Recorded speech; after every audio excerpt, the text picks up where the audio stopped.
चलिए आपको एक मंत्र कहो तो और दे दे ना। बहुत छोटा सा बड़ा महत्वपूर्ण है। क्या?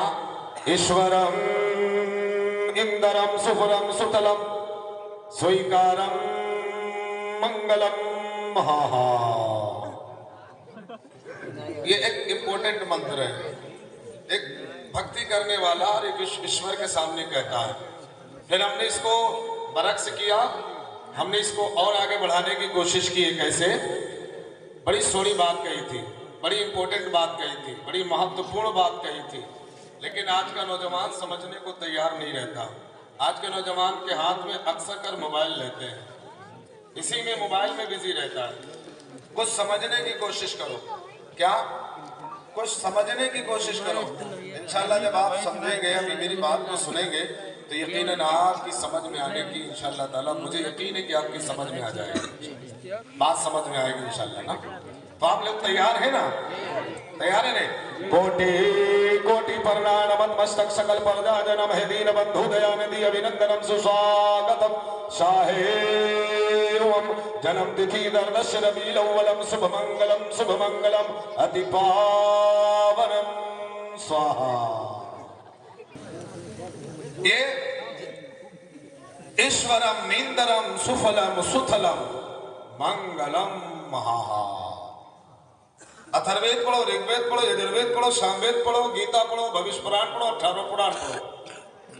ये महाहा हमारे हिंदू भाइयों की ग्रंथों में आया हुआ है। बार बार इसको पढ़ते हैं, बार बार इसको दोहराते हैं।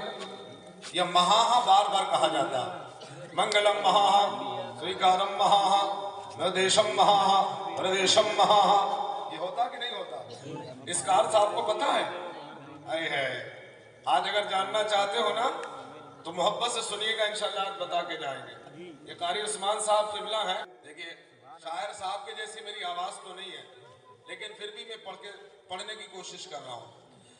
कितना बड़ा मकाम है पीराने पीर का। अगर गौसे पाक से मोहब्बत है तो बोलिएगा, कितना बड़ा मकाम है पीराने पीर का। कितना बड़ा मकाम है पीराने पीर का।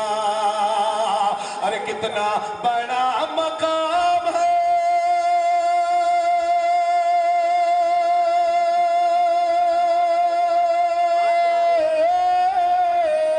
कितना बड़ा मकाम है पीराने पीर का। क्या? अरे सबकी ज़बां पे नाम है पीराने पीर का। सबकी ज़बां पे नाम है, बोलो, सबकी ज़बां पे नाम है पीराने पीर का। सबकी ज़बां पे नाम है पीराने पीर का। और ये विषय मुलादा फरमाए, उसके करीब मुश्किलें आ ही नहीं सकती। उसके करीब मुश्किलें आ ही नहीं सकती। उसके करीब मुश्किलें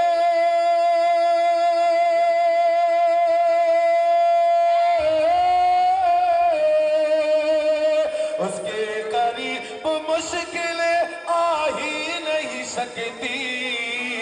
क्या? अरे जो बन गया गुलाम है पीराने, जो बन गया गुलाम है पीराने पीर का। जो बन गया गुलाम है पीराने पीर का। हज़रात, अगर इजाजत है तो मैं 2 शेर पढ़ के बात शुरू करता हूँ ना। इजाजत है ना? एक बार मचल के कह दे या रसूल अल्लाह। अभी आप सबके पास राशन कार्ड है कि नहीं है? आपके पास नहीं है ना? आपके पास नहीं, आपकी गार्जियन के पास है ना? आपका नाम है उस पे चढ़ाओ। अभी कुछ देर पहले, कुछ दिन पहले एक आया था, अभी भी चल रहा है KYC। सुनो क्या हुआ था? KYC, आधार से अंगूठा फिंगर लगाओ तभी राशन मिलेगा, वरना ये आधार इस हिंदुस्तान में इंपोर्टेड हो गया। तो दे मेरी बात बाबू, देखे ना, आधार अगर हिंदुस्तान में आधार नहीं है तो आप टिकट नहीं ले सकते, कॉलोनी नहीं मिल सकती, नागरिकता नहीं मालूम जो है नागरिकता नहीं मिल पाएगी। ये आधार है तो राशन भी मिल रहा, आधार है तो हर चीज में आधार है। आधार बगैर आधार के इस हिंदुस्तान में अब कुछ रह नहीं गया। लेकिन हम आपको एक बात बताते हैं, एक आधार हम आपको बताते हैं जिसके बगैर जन्नत नहीं मिल सकती। एक आधार ऐसा भी है जिसके बगैर जन्नत नहीं मिल सकती। वो कहेंगे मौलाना साहब वो कौन सा आधार है? यहाँ तो पता चलता है, लेकिन आपको बताएं आधार जानना चाहते हो? हाँ, अभी यहाँ पर हमारे अगर हिंदू भाई भी सुनेंगे तो वो भी इस भाषा को समझेंगे, जबान को समझेंगे। क्या क्या नहीं, आधार क्या है वो मैं आपको बताना चाहता हूँ। हृदय में मुस्तफा का यदि प्यार नहीं है, अब हृदय समझ रहे कि नहीं समझ रहे? दिल दिल, अब जिसके पास दिल है जरा बोले लब्बैक या रसूल अल्लाह। माशाअल्लाह, बड़े उम्दा लोग हैं आप। हृदय में मुस्तफा का यदि प्यार नहीं है, हृदय में मुस्तफा का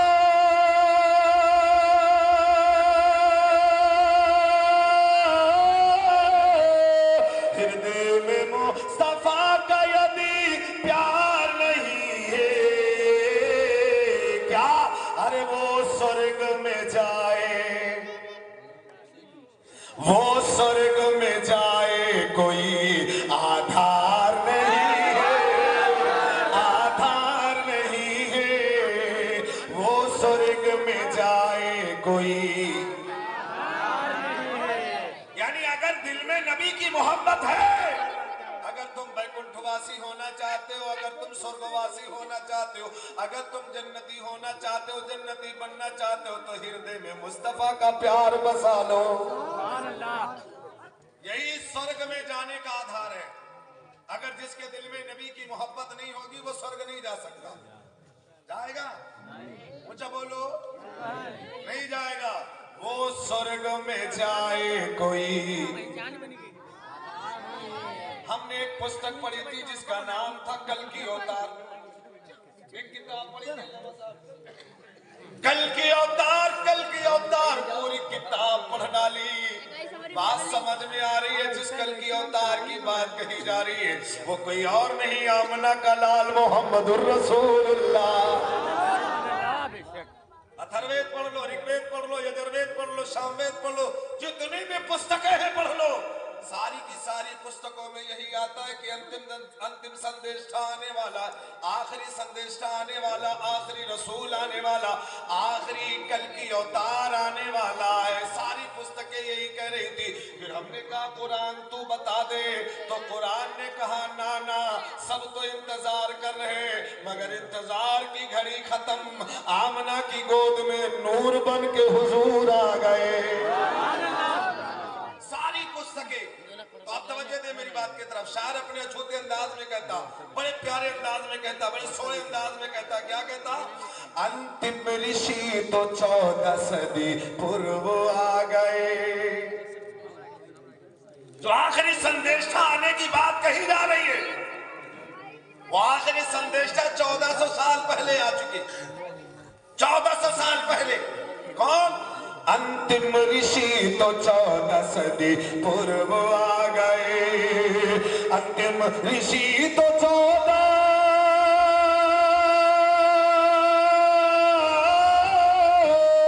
अंतिम ऋषि तो 14 सदी पूर्व आ गए।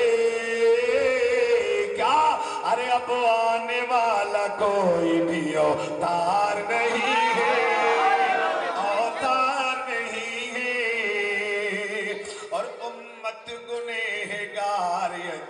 जाए नरक में।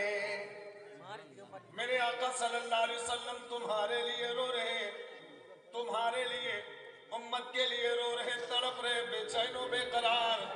ऐ अल्लाह के महबूब के उम्मतियों, तुम बताओ नबी के लिए कितना रोए।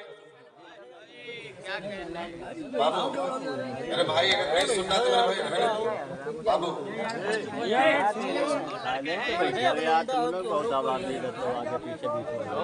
तुम लोग जो है ये सब आगे बैठे हैं ना, कोई दिन ये सब आप देखिए थोड़ी देर के लिए आप गलत बात है यार, इतना इंतजाम करने के बाद इसको सब बिगाड़ हार नहीं है।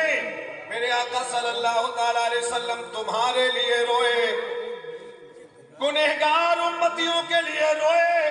ए मेरे आका के प्यारे उम्मतियों, तुम नबी के लिए कितना रोए, तुमने कितने आंसू बहाए, तुमने कितने अपने आंखों से आंसू निकाले। आज का नौजवान रोता तो है, वो किसी की याद में रोता, किसी के गुम होने पे रोता, मोबाइल ना मिलने पे रोता, फला चीज ना मिलने पे रोता, लेकिन मेरे नबी आपके लिए रो रहे हैं, आप जहन्नम में ना जाएं, आप जहन्नम में ना जाएं। लेकिन आए मेरे अजीज दोस्तों, तुमने क्या अमल किया, तुमने क्या काम किया है। शायर बस बड़े अछूते अंदाज में कहता है, क्या कहता, बड़ी सोनी बात कहती है। उम्मत गुनहगार यदि जाए नरक में, उम्मत गुनहगारी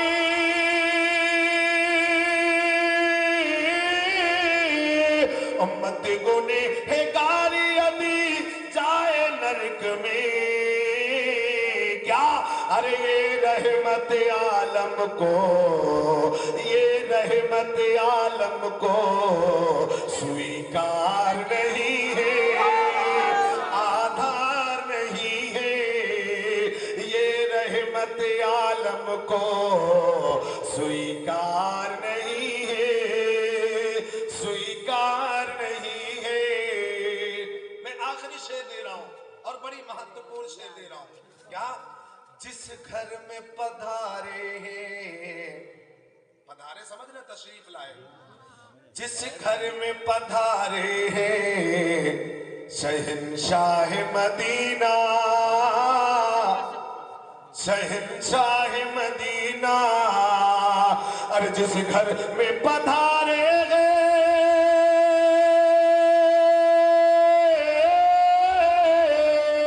जिस घर में पधारे हैं शहंशाह मदीना, क्या अरे वैसा कोई संसार में घर बार नहीं है, घर बार नहीं है। ईश्वरम इंदरम सुफलम सुथलम स्वीकारम मंगलम। या मंदिरों से भी सुनते होंगे, महाराजों से भी, पंडितों से भी सुनते होंगे, महा, ये जुमला क्या है, तवज्जो देना, ये महा क्या है। आप कहेंगे मौलाना क्या पूछना चाहता, मैंने कहा महाराज जी इसका अर्थ बता दो। बोले तुम पढ़े हो कि नहीं, मैंने कहा मैं तो पढ़ा हूं, मैं तो समझता हूं, अगर कस्ता वाले पूछेंगे तो हम कैसे समझाएंगे। ये मंगलम महा इसका अर्थ क्या है, और मैंने अथर्ववेद, ऋग्वेद, यजुर्वेद तमाम पुस्तकों में पढ़ा है। प्रथम महा सुखम महा बलवंतम महा। महा का मतलब बहुत बड़ा, ऊंची शान वाला होगा, रिफात वाला होगा, बुलंदी वाला होगा, सबसे बड़ा महान होगा, उससे बड़ा ब्रह्मांड में कोई नहीं होगा। तो आपको परेशान होने की जरूरत नहीं है। अरे आप तो पांचों वक्त मस्जिदों से पुकारते हैं अल्लाहु अकबर, अल्लाह बहुत बड़ा, अल्लाह ईश्वरम महा, कहते ईश्वर बहुत बड़ा है। और आप क्या कहते हैं, अल्लाह बहुत बड़ा है। है बोलो यार, बोलो बहुत बड़ा है। ये महा का अर्थ समझ गए कि नहीं समझे। कहते प्रथम महा, वो सबसे पहले था। ये मेरे नबी की शान के बारे में आया, सबसे पहले आने वाला होगा और बहुत बड़ा। उसकी शान रिफात वाली होगी, उसकी शान शौकत वाली होगी, उसकी शान बुलंदी वाली होगी। तब हमने कहा था ए कारी उस्मान साहब, हम इस महा का मतलब कैसे समझाए? तो इन्होंने जवाब दिया था, हम तो अजान के वक्त में एक बार नहीं, दो बार नहीं, 4-5 बार कहते हैं अल्लाहु अकबर, अल्लाह बहुत बड़ा है, अल्लाह बहुत बड़ा है। इसीलिए कहा गया, हमने कहा महाराज जी आप कहते हैं ईश्वरम महा, ईश्वर महान है, ईश्वर शान वाला है, ईश्वर बुलंद शान वाला है, ईश्वर बुलंदी वाला है। तो हमने कहा था इसका जवाब तो यही मिल रहा है। हम कहते हैं अल्लाहु अकबर, अल्लाह बड़ा है, और आप कहते हैं ईश्वर महान है। दोनों बातें सेम है कि नहीं है? हाँ बोलो यार, ऊंचा बोलो। दोनों बातें, उधर ईश्वर महान, इधर अल्लाह बड़ा। उधर ईश्वर महान, इधर अल्लाह बड़ा, दोनों में सेम बातें। और तवज्जो दे मेरी बात की तरफ। अपनी बात को शुरू कर लेता हूं। पहले कहा था कि ऐसा न विद्या तपोन ज्ञानम, ऐसा आदमी, ऐसा व्यक्ति, ऐसा मनुष्य, ऐसा इंसान जिसके पास बाबू मेरी तरफ देखो, जिसके पास कोई विद्या ना हो, कोई ज्ञान ना हो, कोई दीन ना हो, कोई धर्म ना हो, कोई दया ना हो, कुछ भी ना हो, तो जानते हो कहा था ऐसे आदमी को दुनिया में जीने का कोई अधिकार नहीं है ना। अब आप अपने आप सीने पे हाथ रख के बताइएगा, मेरी माँ बहनों तुम भी सोच के बताइएगा, तुम्हारे पास कितनी दया है, कितनी हया है, कितनी शर्म है, कितना दीन है, कितना धर्म है, कितनी मानवता है, क्या है तुम्हारे पास, कितना इल्म है आपके पास। आपसे अगर किसी ने कुरान के बारे में पूछ लिया तो आप कुरान की बात नहीं कर पाएंगे। अच्छा, आप कुरान के बारे में नहीं जानते, इस्लाम के बारे में पूछ लिया जाए तो इस्लाम नहीं जानते। ये हमारे हिंदू भाइयों के ग्रंथों में आया है कि ऐसा आदमी जिसके पास, ऐसा मनुष्य जिसके पास विद्या ना हो, ज्ञान ना हो, ध्यान ना हो, ये तो आपकी क्लासों में भी पढ़ाया जाता है। ऐसे आदमी को जीने का कोई हक नहीं है। तब हमने कहा था परवरदिगार के महबूब या रसूल अल्लाह, हम कस्ता वालों को कैसे समझाएं, हम कस्ता वालों को कैसे बताएं? तो मेरे आका ने हदीस मुबारक बयान करके बता दी और दुनिया वालों को पैगाम कह दे बता दिया, ए दुनिया वालों, ऐसा न विद्या, जिसके पास कोई विद्या ना हो, जिसके पास कोई ज्ञान ना हो, जिसके पास कोई इल्म ना हो। मैंने कहा या रसूल अल्लाह, हम इसका जवाब कैसे दें? तो आका फरमाते हैं तलबुल इल्म फरीज़तुन अला कुल्ली मुस्लिमतिन व मुस्लिमा, हर मुसलमान मर्द औरत को इल्म दीन सीखना फर्ज है। आज हमारे पास इल्म नहीं है तो हम इल्म से कोरे नजर आते, ना हमें सही से चलना आता है, ना सही से उठना आता, ना सही से बैठना आता, ना सही से सोना आता, ना सही से माँ बाप की खिदमत करना आता है। आज हमारे पास इल्म नहीं है तो हम अपने इमामों की कद्र तक नहीं कर पाते, अपने इमामों की इज्जत नहीं कर पाते। काश तुम्हारे पास इल्म होता, अकाबिर की जिंदगी पढ़ो, अपने उस्तादों की, अपने इमामों की इस कद्र करते थे, अपने इमामों से कभी आगे नहीं चलते थे। आज हमारा निजाम क्या हो गया है? क्योंकि हम इल्म से दूर हैं, हम विद्या से दूर हैं, हम शिक्षा से दूर हैं, हम तालीम से दूर हैं। ए मेरे अजीज दोस्तों, रब के महबूब ने फरमा दिया हर मुसलमान मर्द औरत को इल्म दीन सीखना फर्ज है। अगर तुम्हारे पास इल्म होता तो तुम्हें पता चलता कि जिंदगी कैसे गुजारी जाती है। अगर तुम्हारे पास इल्म होता तुम्हें उठने का तरीका मिल जाता, बैठने का तरीका मिल जाता। उसी शरीयत को अगर तुमने पढ़ लिया होता तो आपस में मेल और मोहब्बत का तरीका तुम्हें मिल जाता। ये इस्लाम कभी आपस में झगड़े फसाद की बात नहीं करेगा। अगर आप पढ़े लिखे होंगे, होशियार होंगे, मानवता वाले होंगे, दया वाले होंगे, शील वाले होंगे, गुणवानी होंगे, कसम खुदा की आपस में मोहब्बत के साथ जिंदगी गुजारे। अब जब तुम्हारे पास इल्म नहीं है, दया नहीं है, शील नहीं है, धर्म नहीं है, कुछ भी नहीं है, तो आप कैसे गुजारेंगे? अभी हमने एक महाभारत का श्लोक पढ़ा था, हमने अपने महाभारत का श्लोक देखा था और उसे हमने नक्श कर लिया था। कहो तो कह दे, आप बता देना। आपको महाभारत का हमने श्लोक पढ़ा था, उसका पढ़ने का अंदाज अलग है, मैं दोहे के तर्ज में पढ़ता हूँ। बड़ी सोहनी बात कही थी, बड़ी इंपॉर्टेंट बात कही थी। अगर आपके पास कोई धर्म नहीं है, कर्म नहीं है, कोई काम भी नहीं कर रहे हो, पहले उसको आप निश्चित करो कि आप है किसके फॉलोवर, है किसके मानने वाले, एक खुदा के मानने वाले हैं कि नहीं है। हमने पढ़ा था और बड़ी सोनी बात कही थी। क्या कहा था? महाभारत के अंदर एक श्लोक है, क्या बड़ी सोनी बात कही थी, कैसे कि धर्म कर्म निश्चित करो, अपने धर्म को निश्चित करो, कर्म को निश्चित करो कि हम किस लिए आए थे और कर क्या रहे हैं। आपके पास पूछा जाए धर्म क्या है, इस्लाम है, और इस्लाम तुम्हें सिखाता क्या है, आपको पता है? उलमा से करीब होकर के बैठो, उलमा से मालूम करो कि इस्लाम हमें सिखाता क्या है। हमने महाभारत का श्लोक देखा था, क्या कि धर्म कर्म निश्चित करो, सुनकर समय पुकार, धर्म कर्म निश्चित करो, सुनकर समय पुकार। अरे जग में आए किस लिए, उसका करो विचार भैया, उसका करो विचार। अब हम तो ये सोच रहे कि हम दुनिया में आए हैं सिर्फ इसलिए आए हैं कि माल कमाओ, दुनिया कमाओ, ऐश में जिंदगी गुजार लो। मेरे मिल्लत के नौजवानों, तुम दुनिया में किस लिए आए हो? कभी आपने अपने इमाम से पूछा, कभी आपने अपने आलिम से पूछा, अपने दोस्त से पूछा, हाफिज से पूछा, कारी से पूछा? आप कहेंगे मौलाना मुझे तो नहीं पता। मैंने कहा कुरान तू बता दे, हम दुनिया में आए तो किस लिए आए?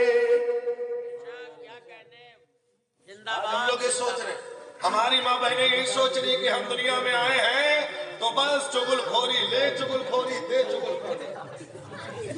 और आजकल का नौजवान ये सोच रहा कि आज की हमें जो जिंदगी जनरेशन मिली है, नई सदी मिली है, बस इसमें बस इस वक्त जो चल रहा, ट्विटर चल रहा, इंस्टाग्राम चल रहा, फेसबुक चल रहा, हम इसी के लिए आए।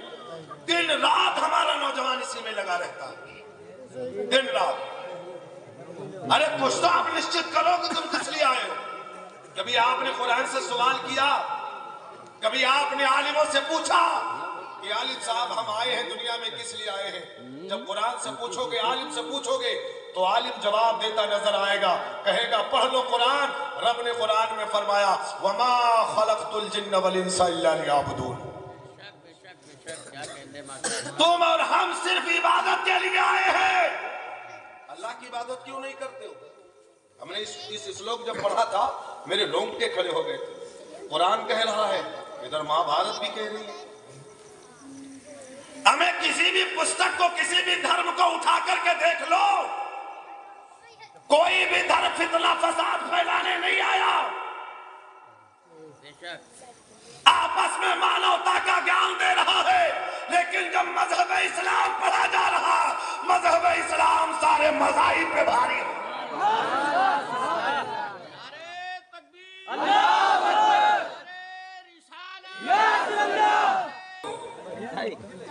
परेशान हो, जिनको जाना वो जाने दीजिए।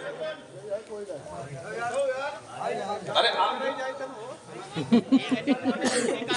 वो जाने दीजिए, किसी को हाजत होगी, कोई जरूरत होगी, कोई मुश्किल नहीं। आप 4 लोग सुनेंगे, हम तो सुनाने आए, हम तो सुना के जाएंगे। हमारी कमेटी वालों ने इतनी मेहनत की है, अल्लाह के फजल से। अल्लाह ताला, मैं तो चाहता हूँ अल्लाह इस कमेटी को सादो आबाद रखे, दोनों जहां आबाद, दोनों जहां में आबाद फरमा दे।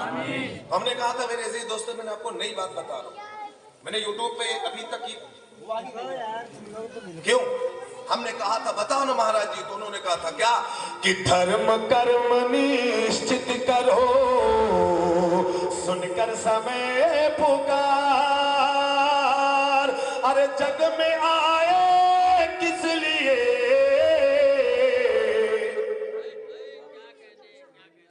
जग में आए किस लिए, जग में आए किस लिए, उसका करो विचार हो भैया, उसका करो विचार। उस पर कोई विचार नहीं है, उस पर कोई सोच नहीं है, उस पर कोई तवज्जो नहीं है। आज का नौजवान तवज्जो दे रहा है कि यार हम करोड़पति बने तो कैसे बने।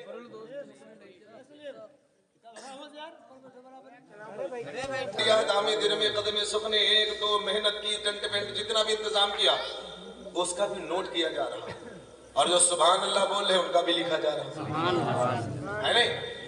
और जो मोहब्बत से सुन रहे और बीच से सुन के भी जा रहे हैं उनका भी लिखा जा रहा है। छोड़ा किसी को नहीं जा रहा। और जो दिल से नहीं सुन रहे जिनका दिन का दिल अभी मैच ही में लगा है वो भी लिखा जा रहा है ना।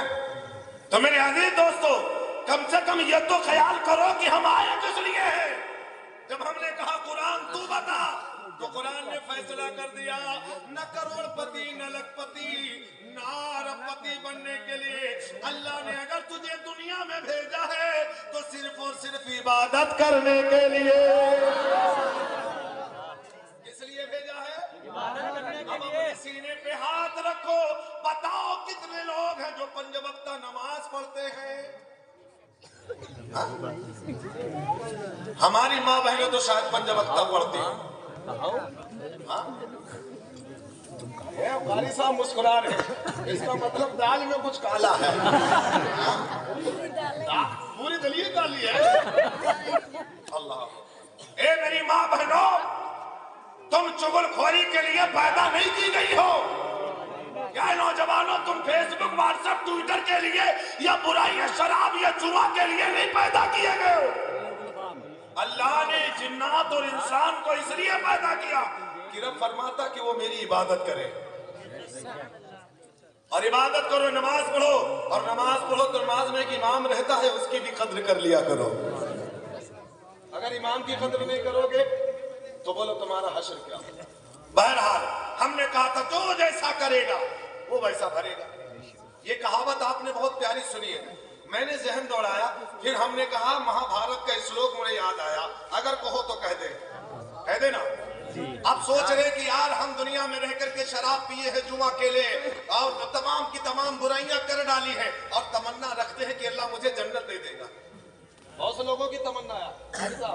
आयुष्मान साहब किबला आज हम बोल के जाएंगे इंशाल्लाह बोलेंगे। अभी मैंने कुरान की आयत भी पढ़ी थी इन्नल इंसान लफी खुस्र। बेशक इंसान खसारे में है नुकसान में है घाटे में है मगर आगे रब फरमाता ना मगर वो लोग जो ईमान लाए। अल्लाह ने पहले फरमाया कुरान में बेशक इंसान खसारे में है नुकसान में है फिर आगे रब ने फरमाया ना मगर वो लोग जो ईमान लाए। और अभी आपने उलमा से सुना होगा इनसे भी सुना होगा इनसे भी सुनते होंगे ये मुसलमान जन्नत में जाएगा मुसलमान जन्नत में जाएगा मुसलमान जन्नत में। यही तो है ना। और हम लोग फूले नहीं समाते मुसलमान जन्नत में जाएगा। हमने अल्लामा साहब से कहा कुरान में कहीं हो तो बताओ कि मुसलमान जन्नत में जाएगा। कहीं कुरान में नहीं है कि मुसलमान जन्नत में जाएगा। हमने जब कुरान को पढ़ा तो उसमें लिखा है कि ईमान वाला जन्नत में जाएगा। ईमान वाला जन्नत में जाएगा। और फिर एक बात जहन नशी कर लो फिर मैं आपसे कहता हूँ खालिस ईमान वाला जन्नत में।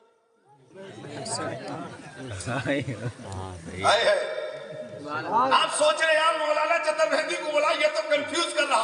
अभी तो कह रहा था मुसलमान नहीं जाएगा फिर कहता ईमान वाला जाएगा और कहता कि ईमान वाला भी नहीं जाएगा। अब मेरे मिल्लत के नौजवानों तुमने ईमान ले आया कलमा पढ़ लिया नमाज पढ़ लिया दुरूद पढ़ लिया तमाम सारी की सारी कलमा पढ़ा रोजा रखा किताब पर ईमान रसूल पे ईमान लेकिन तुम्हारे अमाल कुछ नहीं है। अमाल में तुम जीरो हो जीरो और तमन्ना करते हो कि हम शराब पिएंगे क्या जन्नत में चले जाएंगे जुआ खेलेंगे क्या जन्नत में चले जाएंगे। अगर तुम्हारे दिल के अंदर ये ख्वाहिश है तो ये छोड़ दो तो जन्नत में वो जाएगा जो मुसलमान होगा ईमान वाला होगा और उसके अमाल भी अच्छे होंगे। जाओगे जरूर ईमान वाले जाएंगे जरूर मुसलमान भी जाएंगे लेकिन शर्त ये है कि वो कूटे जाएंगे धुलाई होगी तब जाएंगे। तो ऐसा अमल काहे को करो कि पहले कूटे जाओ फिर जाओ पहले धुलाई हो तो जब तब जाओ। इससे बेहतर है कि पहले ही ना धुल लिया जाए पहले ही धुलाई कर लिया जाए। किसकी यार मन की धुलाई कर लो जैसा कि मैंने बोला था ना पहली बार, कहो तो कह दे, कह देना, बोलो तो कहो तो कह दे। अच्छा अब बताओ कितने लोग उठ के जाएंगे? तो देखो जन्नत में मुसलमान जाएगा, ईमान वाला जाएगा, और ईमान वाला जाएगा, लेकिन अमल जिसके अच्छे होंगे वो डायरेक्ट जाएगा, और वो जाएगा तो पहले धुलाई होगी तब जाएगा। तो यार वहां धुलाई होने से बेहतर यही धुलाई कर लो। अभी कोरोना में धोए हैं कि नहीं धोए हैं आप? बहुत धोए हैं। अब कहां कहां धुलाई हुई है कारिस्मान साहब? हम तो 56 दिन फंसे रहे थे, हमने लोगों की धुलाई देखी है। अल्लाह का शुक्र है मेरी धुलाई नहीं, क्योंकि मैं पहले से धुल लिया था। हमें धुलाई कर लो, पहले मन को धो लो। जब मन पवित्र हो जाएगा, कसम खुदा के सारा जिस्म तुम्हारा पवित्र हो जाएगा। यही बात हमने महाराज जी से पूछा था। महाराज जी सावन के महीने में जा रहे थे, अब ये गोला रोड है ना, गोला में इधर से बहुत लोग निकलते होंगे कांवड़ लेकर के। हमने कहा था महाराज जी ये कहाँ जा रहे? तो बोले तुम्हें पता नहीं है मौलाना साहब, ये कांवड़ है। कांवड़ कहाँ होगा? बोले गंगा जाएंगे। होगा क्या? बोले स्नान करेंगे। हमने कहा होगा क्या? बोले स्नान करेंगे, सारे पाप धुल जाएंगे। जैसे इतने कहा तो हमने कहा पंडित जी तुम गलत कह रहे हो। तो बोले मौलाना हम गलत कह रहे हैं? मैंने कहा हाँ। कहा कैसे? मैंने कहा तुम्हारे पंडित जी से हमने सुना है, कहो तो कह दे। हाँ अब कैसा सुनेंगे मैं आपको बताता हूँ। मैंने पंडित जी से कहा था कहो तो हम कहते, तुम्हारे महाराज जी कहते हैं। बोले क्या कहते हैं? वो उसका जुमला कुछ और है, लेकिन मैं थोड़ा शार्ट करके कहता हूँ, क्योंकि आजकल फतवे बहुत लग रहे हैं ना, आजकल फतवे बहुत लग रहे हैं। तो मैंने ये शार्ट करके ऐसा कहा कि न हम पर कायदा है न उन पर। मैं उनकी बात बताता हूँ क्या, कि वो तो गंगा गया और काशी गया। और इसका जुमला था मैं तो हरिद्वार नहाने, मैं तो गंगा नहाने हरिद्वार काशी गया। वो महाराज जी कहते हैं। मैंने उसका शॉर्ट करके कहा कि वो तो गंगा गया और काशी गया। अरे गंगा नहाते ही मन में ख्याल आ गया। क्या? अरे तन को धोया मगर, तन को धोया मगर मन को धोया नहीं। तन को धोया मगर मन को धोया नहीं। उसको गंगा नहाने, मन को धोया नहीं, उसको गंगा नहाने। मौलाना साहब ये क्या कह रहे हो? मैं आपको भी बताता हूँ, चाहे आप आबे ज़मज़म से नहा ले, चाहे आना सागर से, चाहे नीर से, किसी भी पवित्र पानी से नहा ले, आपका कुछ होने वाला नहीं जब तक अपने दिल का मैल नहीं साफ करेंगे। तो आपने किया क्या है? अल्लाह ने तुम्हें किस लिए भेजा था? आपने किया, तुमने बुराई ही बुराई है। लोगों पे फसाद फैलाया, झगड़ा डाला, लोगों की चुगलखोरी की, लोगों की बुराई की है, लोगों के अंदर तुमने जो है ऐब तलाश किए हैं, लोगों को तुमने जो है गंदी नजरों से देखा है। तुमने किया क्या है? और तमन्ना रखते हो कि हम स्वर्ग में जाएंगे, हम बैकुंठवासी बनेंगे, हम जन्नती होंगे, हमसे बड़ा कोई जन्नती नहीं है। अरे ये तुम्हारा ढपोसला है, ढपोसला। पहले अपने अमल को, अपने किरदार को सही कर लो, पहले अपने दिल को सही कर लो, तब तो समझ में आएगी बात, वरना नहीं आएगी। और ये सब समझ में तभी आएगी जब आप पढ़े होंगे, लिखे होंगे। तो भाई कुरान पढ़ोगे नहीं, हदीस पढ़ोगे नहीं, बुखारी पढ़ोगे नहीं। और एक बात और सुन लीजिए, आज के वक्त में कुरान पढ़ना पर फर्ज है, उसके साथ साथ में दुनियावी तालीम भी हासिल करना जरूरी है। ये भी जरूरी है, ये नहीं कि खाली कुरान पढ़ते रहो, कुरान पढ़ते रहो। और बहुत से लोगों को हमने हाफिज को देखा, कारी को देखा, कुरान पढ़ते लेकिन उसका माना तक नहीं समझते। तो कुरान पढ़ो, समझ के पढ़ा करो। अब अभी कहेंगे मौलाना साहब हमें पढ़ने की फुर्सत नहीं तो समझने की। कसम खुदा की आलिम का कोर्स करके देखो ना, बड़ा लुत्फ आता है। जब तफसीर पढ़ाई जाती है ना तो तबीयत हरी भरी हो जाती है। एक एक जुमले के घंटों घंटे उसकी तफसीर चलती है। हमने 12 साल 15 साल आलिमत का कोर्स किया है। हमें पता है कि कुरान कोई आसान नहीं है और बहुत आसान है, सीखने वालों के लिए आसान है। अगर सीखना चाहे तो आसान है, और अगर सीखना ना चाहे तो उसके लिए पहाड़ से भी बहुत बड़ी चीज। पढ़ो तो यार कम से कम हासिल तो करो, कम से कम ये तो कहो कि तुम आए किस लिए हो, उसका तो विचार करो। जब उसका विचार करोगे तो कुरान तुम्हें बताएगा आए सिर्फ इसलिए हो कि इबादत करो काम बन जाएगा, रियाजत करो काम बन जाएगा। हमने सहाबा की जिंदगी पढ़ी, गौसे पाक की जिंदगी पढ़ी, वलियों की जिंदगी पढ़ी, उन्होंने इबादत की, ऐसी इबादत की, ऐसी रियाजत की, ऐसी बंदगी की कि अल्लाह तबारक व तआला ने पूरे जमाने को उनके दर पे झुका दिया। आज का तुम नहीं कर सकते हो, क्या हम नहीं कर सकते हो? लेकिन हम करते क्या है? हम करेंगे चुगलखोरी, हम करेंगे बुराई, हम करेंगे गुनाह, हम पिएंगे शराब, हम जाएंगे जुआ के अड्डे गर्म करने, हम जाएंगे झूठ की महफिलें गर्म करने, हम जाएंगे चुगलखोरियों की महफिल में। लेकिन यार तुम तमन्ना रखते हो कि हम जन्नत में जाएंगे। ना ना, तुमने जैसा किया है उसका अज्र तुम्हें वैसा ही भुगतना पड़ेगा। अगर तुमने गेहूं बोए हैं तो गेहूं काटने की उम्मीद रखना, चने की उम्मीद मत रखना, समझ लिए? तो हमने कहा था महाराज जी बोलो, तो ये श्लोक मैंने महाभारत का पढ़ लिया, बड़ी सोड़ी बात कही, क्या कि भरनी पड़ती है सदा, कि भरनी पड़ती है सदा अपनी करनी आप, जो तुमने किया है वो भरनी पड़ेगी, कि भरनी पड़ती है सदा अपनी करनी आप। अरे बोया जिसने पाप है, अरे काटेगा वो पाप रे भैया, काटेगा वो पाप। आपने जो बोया है वही आपको काटना पड़ेगा। आपने अगर पाप किया है, जुल्म किया है, तो अल्लाह ताला दुनिया में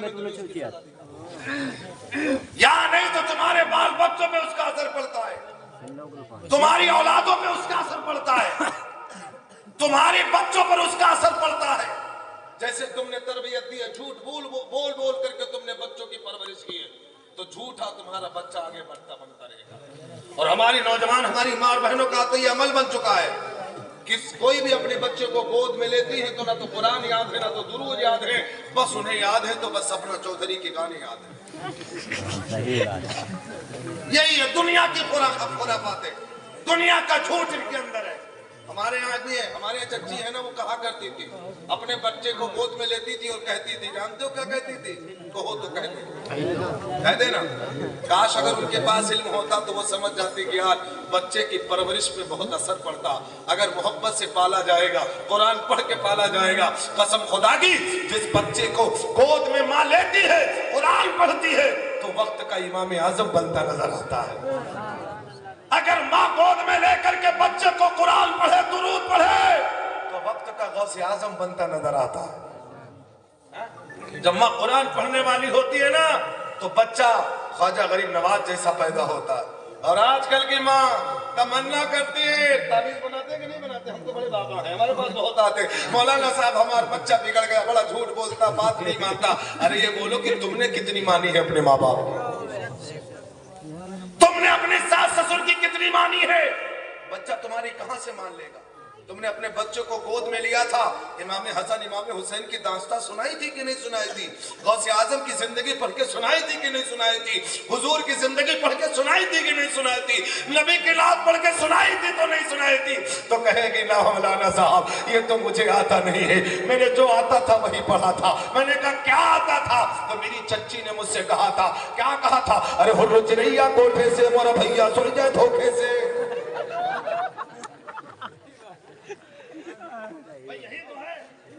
और एक और है, वो अंगना के सोने में थाने में कैसे कहते हैं, वो हमको नहीं पता। जब फॉर्मूला बना सोने का थाने में अंगना पूरा सा, देखो कितनी बड़ी है ये, इतनी बड़ी नवाब है, सेठ है, पैसे वाली की सोने के थाने में। इनसे मस्जिद के लिए, इमाम के लिए 10 रुपया मांग लिया जाए। मौलाना साहब हमारे पास है ना। और जब रात के बुलबुला वाली रात आए तो इनके घर में सोने का थाना निकला।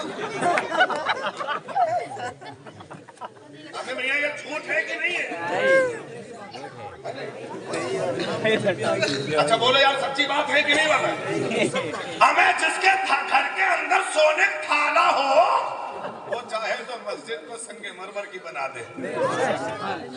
20 रुपया मांगा जाएगा, इमाम साहब की तनख्वाह मांगी जाएगी। अरे इतने कोने का मुंह बनाते कुछ भी ना ऐसे ऐसे बेटे। जब तुम्हारे पास था नहीं तो तुमने गाया क्यों? तुमने झूठ गाया है गुलगुले वाली रात में। जब वो बीवी आएगी, वो तुम्हारी बहू आएगी, वो तुमसे बड़ी झूठन होगी, वो हीरे के थाले में पकाएगी। है कि नहीं है मेरे भाई? कोई गुलगुला में तो कह रहा हूँ, हराम हराम तो है नहीं। काश पड़ी होती तो किसी आलिम की शादी देख लो जा करके, आलिम की शादी देखो जा करके, इल्म वालों की शादी देखो जा करके। इल्ला माशाल्लाह सबकी बात नहीं। आप तो बड़ा वो चल रहा, वायरल चल रहा कभी नंबर वाला, वो हल्दी ले, फलाने दे, ढिमकाने दो। अल्लाह अकबर, नई नई रस्में पैदा हो गई, नई नई रस्में पैदा हो गई है। और हमारा आजकल कुछ अवाम भी खास भी इसमें मुलविस हो गया। कम इल्मी की बुनियाद पर कसम खुदा की, अगर तुमने पढ़ लिया होता कुरान, अगर तुमने शरीयत को पढ़ लिया होता, सहाबा की जिंदगी को पढ़ लिया होता, नबी की जिंदगी को पढ़ लिया होता, तो आज ये दिन देखना नहीं पड़ता। क्योंकि तुमने सहाबा की और नबी की जिंदगी को अपनाने की कोशिश तक नहीं किया। खुदारा कोशिश कर लो, वहां पर जाकर के मुफ्तियों पर तुम फतवा लगाते हो, ऐसा नहीं करना चाहिए, हमने भी बहुत जल से पढ़े हैं। तो ये मेहंदी की रस्म तुमने कहां से पढ़ी है? तो मेरे अजीज दोस्तों, मिल्लत के नौजवानों में सलाम पेश करता हूं मुफ्ती शहरियार साहब। ऐसे आलिम का होना बहुत जरूरी है। ऐसे आलिमों की कदर करो, कम से कम तुम्हारी इस्लाह तो हो सके। और आजकल का नौजवान भी बहुत बिगड़ गया अल्लामा साहब। मैं माजरत चाहता हूं कि आजकल का नौजवान तकरीर सुनना ही नहीं चाहता, अच्छी बात सुनना ही नहीं चाहता, बस उसको इंजॉय वाला मसला हो। अरे मेरे अजीज दोस्तों, ये दीन है, दीन है, किसी की बाप की बपौती नहीं है। मुस्तफा जाने रहमत की शरीयत, मुस्तफा जाने रहमत ने कैसे इस्लाम को फैलाया, क्या आपने कभी पढ़ा है? लेकिन काश अगर तुम पढ़ लिए हो तो सुनो, आप जैसा करोगे, आज तुम ऐश की जिंदगी गुजार रहे हो, आज तुम ये जिंदगी ऐसे जी रहे हो, तुम्हारी औलादों पर इसका असर पड़ेगा।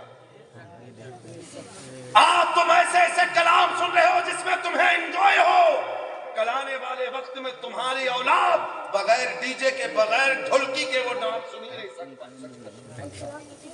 तो मेरे अजीज दोस्तों, ऐसा किरदार अपनाओ कि जिससे तुम्हारी और हमारी, हम सबकी, हमारी औलादों की जिंदगी संवर जाए।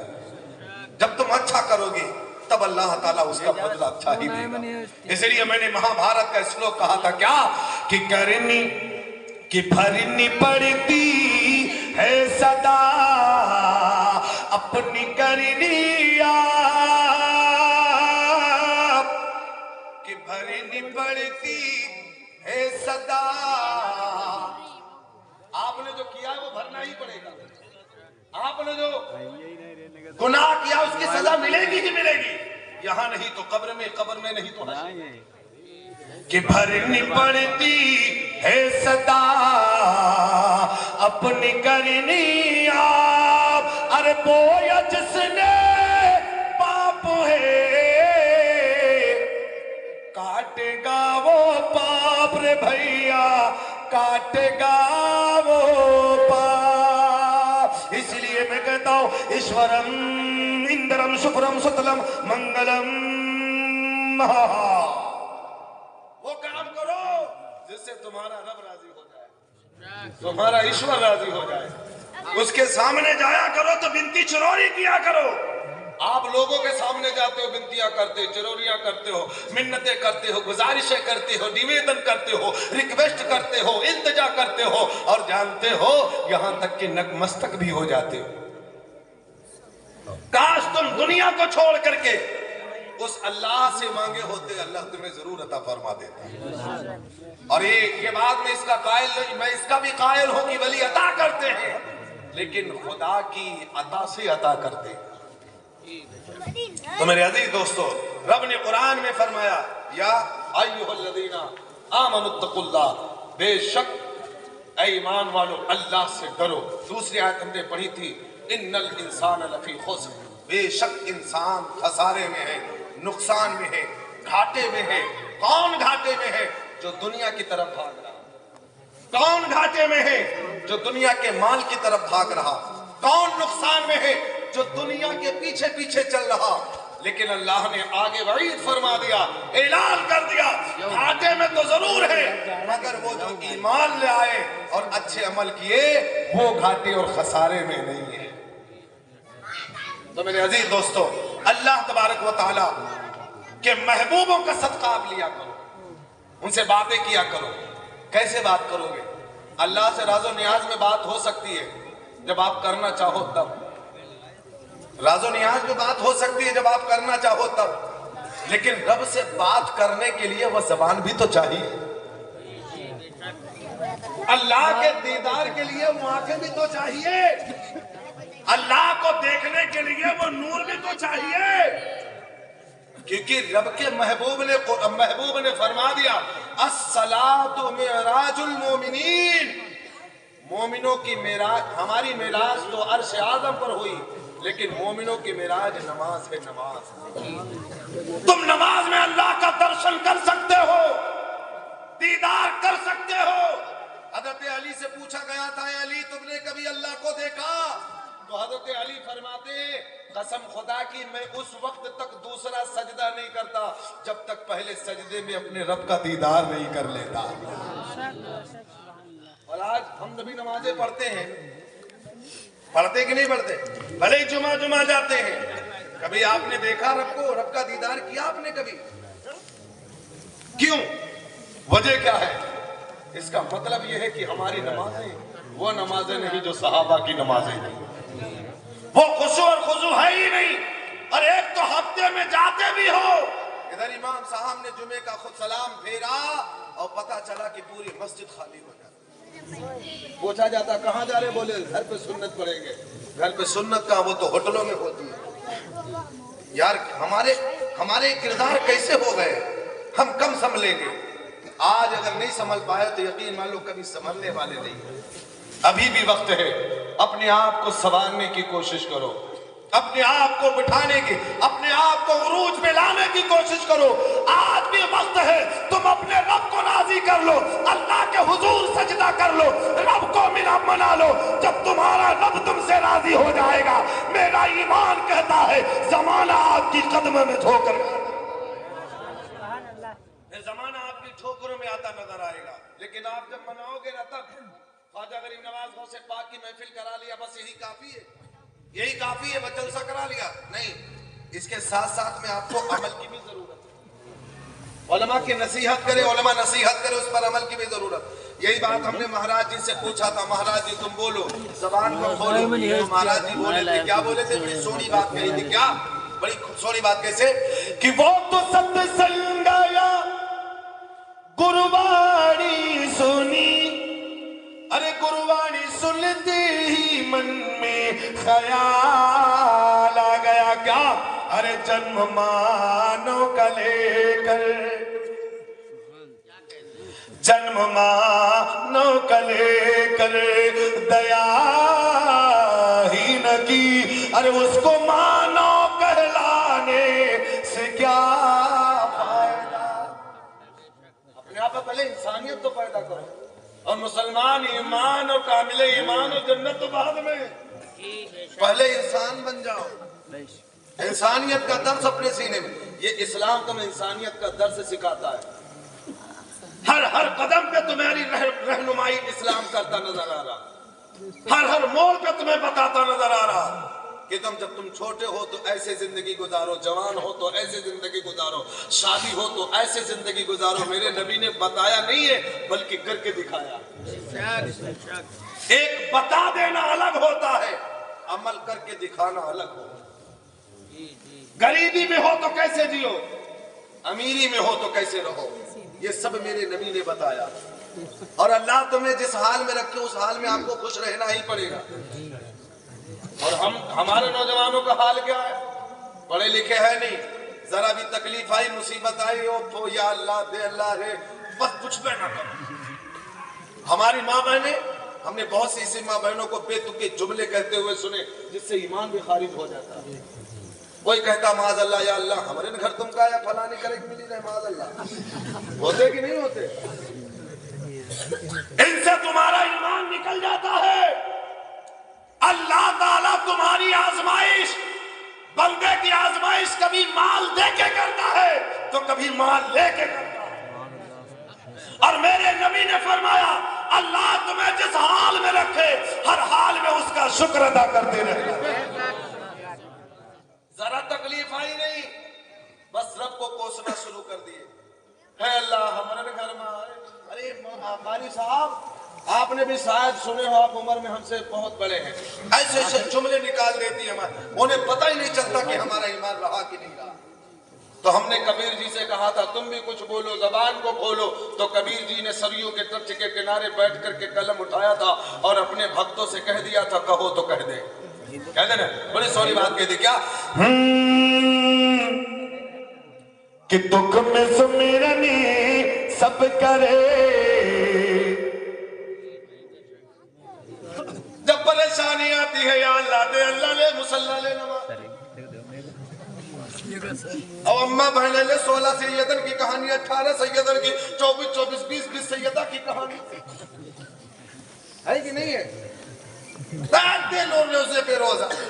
अरे जब खुशहाल रहो, अल्लाह तुम्हें दौलत दे, उस वक्त रब को याद करो कसम खुदा की, फिर दौलत अल्लाह कभी हटाएगा नहीं तुमसे। गरीबी में अगर अल्लाह को याद करोगे तो अल्लाह अपने जिक्र के सदक़े में गरीबी को दूर कर देगा। अगर अमीरी में रब को याद करोगे उस जिक्र की बरकत से अल्लाह ताला अमीरी में इजाफा फरमा दे। अगर परेशानी में हो तो परेशानी खत्म, अगर खुशी में हो तो खुशी दुगना हो जाएगी। हम लोग याद कब करते हैं? जब किसी का इंतकाल हो जाता है। मेरे अजीज दोस्तों, ये भी एक नसीहत ले लो, हमने तकरीर का अंदाज बदल दिया है, आपको कुछ दे के जाना ही पड़ेगा। कुछ अगर एक दो बातें अमल कर लिया, हमारी माँ बहनें इतना फूट फूट कर रोती हैं, गा करके रोती हैं, पता नहीं कैसे कैसे अंदाज में रोती हैं, ये सब शरीयत ने मना किया है, मना। कभी आपने इस पर गौर किया? गम सबको होता है, तकलीफ होती है, बस ये शुक्र अदा करो मौला ये तेरी नेमत थी तूने ले लिया। ये कहा करो कि मौला तेरा एहसान है, तेरा करम है, इन्ना लिल्लाहि व इन्ना इलैहि राजिऊन। ये क्यों पढ़ते हो? कभी इसका मतलब, इसका अर्थ समझे हो कि नहीं समझे हो? कि अल्लाह हम तेरी रजा पे राजी हैं। जब अल्लाह की रजा पे राजी हो तो फिर रोते क्यों हो? ये भी मेरी मार बनो जरा अपने जहन में बिठा लेना। दर्द तो होता है, दर्द होता है, गम है, लेकिन जिस अंदाज से आज हमारी माँ बहनें मैयत पर रोती है उस अंदाज से शरीयत ने मना किया। मुर्दे को भी तकलीफ होती। मेरे अजीज दोस्तों, कम से कम ये तो अगर तुम पढ़े होते तो कुछ तो सीख जाते, लेकिन आज जब तकलीफ होती और जब हमारी माँ बहनों के जब बात आएगी पढ़े लिखे के, पढ़े लिखी बहुत है, दहेज में सबसे पहले कुरान आता। 2 दिन पहले दहेज में कुरान का है कि इसका मतलब बिटिया पढ़ी लिखी है, बहुत पढ़ेगी, 2 दिन पहले भिजवा दिया, पढ़ती रहेगी। यहाँ महीना बीता, 2 महीना बीता, 3 महीना बीता, 4 महीना बीता। अब सासू माँ परेशान है, हमारे वहाँ जो है समझनी कुरान दिन ने पता नहीं कब खोले रखा है। 4, 5, 8, 9 महीने तक रमजान का चांद नमूदार हुआ, दे मुसल्ला ले कुरान। और आखिर किसी का इंतकाल हो जाए, मार मुसल्ला वसल्ला लेकर के लिए कुरान लेके चल दी, बगैर बख्शवाए वो छोड़ी है ना यार। क्या सिर्फ रमजान में कुरान पढ़ने के लिए उतारा गया है? या किसी का इंतकाल हो तब पढ़ो? बेशक किसी का इंतकाल हो, पढ़ो, रब से दुआ करो, अल्लाह बख्श देगा, लेकिन कम से कम रोजमर्रा 1 पारा तो नहीं, 1 सफा पढ़ लो। उस कुरान की बरकत से अल्लाह तुम्हारे घर में बरकतों का नुज़ूल कर। ये तो तुम्हें मैसर नहीं।